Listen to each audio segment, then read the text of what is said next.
কী চাইছো? Controversy video, নিজের পরিবারের কেচ্ছা ওয়াইটিতে এনে টাকা রোজগার করে নিজের চ্যানেলে করতে চাইছো? এখন তো তোমাকে নিয়ে সুতপা আর কোনো ভিডিও করে না কন্ট্রোভার্সি ভিডিও। যতদিন সুতপা তোমাকে নিয়ে কন্ট্রোভার্সি ভিডিও করেছিল ততদিন তোমার চ্যানেলের ভিউজ ছিল, ততদিন তোমার চ্যানেলের গ্রোথ হয়েছিল। আজকে যখন সুতপা তোমাকে নিয়ে কন্ট্রোভার্সি ভিডিও করে না, এখন কিন্তু তোমার চ্যানেল ডাউন। তাই জন্য তুমি একদিনের জন্য তোমার এই সুখের সংসার, এত ভালো বন্ডিং সারা জীবন দেখিয়ে গেছো, আজকে সেই বন্ডিংয়ের কিছু খাতা খুলতে বসে গেছো টাকার উপার্জন করতে। তো বন্ধুরা, কেমন আছো? আশা করি অনেক অনেক ভালো আছো। বোম কলকাতার ছোট্ট ব্লগে তোমাদের সবাইকে স্বাগত জানিয়ে আমি আমার এই কন্ট্রোভার্সি ভিডিওটা শুরু করছি। যা দেখছি ওয়াইটিতে, যেভাবে দেখছি সেভাবেই কিন্তু তুলে ধরছি। তুমি এতদিন তোমার শাশুড়ির নামে একটাও খারাপ কথা বলোনি, তোমার জায়দের নামেও কখনো তুমি একটাও খারাপ কথা বলোনি।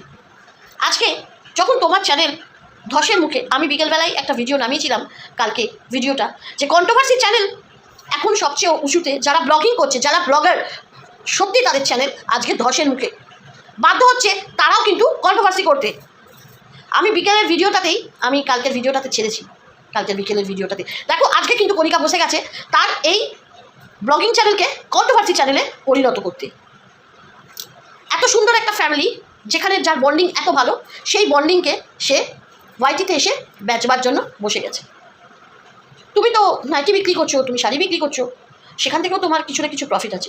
ওয়াইটি থেকে যেটুকু টাকা পাচ্ছ সেটুকু টাকা দিয়ে হেসে খেলে চলে যাওয়া যায়, কিন্তু না, লোক তোমার এখন যতটা পরিমাণ দরকার সেই পরিমাণের অর্থ যদি তোমার হাতে না আসে, তখন কিন্তু মানুষ পরিবারকেও এনে বসিয়ে দিচ্ছে। হাটে বাজারে বেড়েছে বেজায় গরম, তাই না?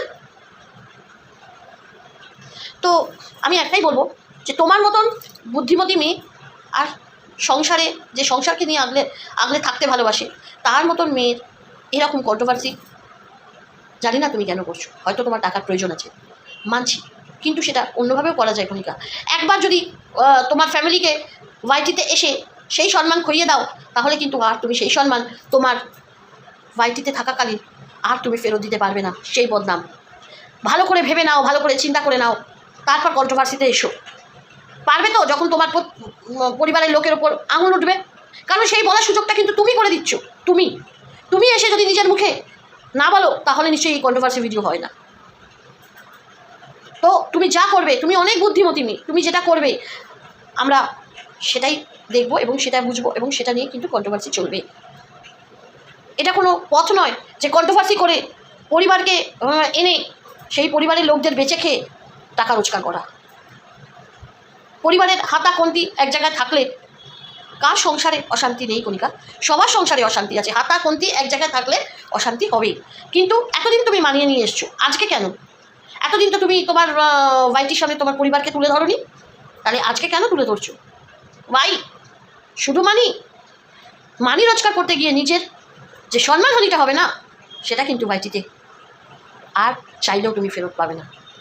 তো যা করবে বুঝে করো, কারণ একবার যেটা তুমি যে পথে নামবে, সেই পথ থেকে কিন্তু আর ফেরত যেতে পারবে না। তবে আমি এইটুকুই বলবো, তুমি অনেক বুদ্ধিমতী, এই কন্ট্রোভার্সি লাইনে তোমার পরিবারকে, তোমার ফ্যামিলিকে এনো না।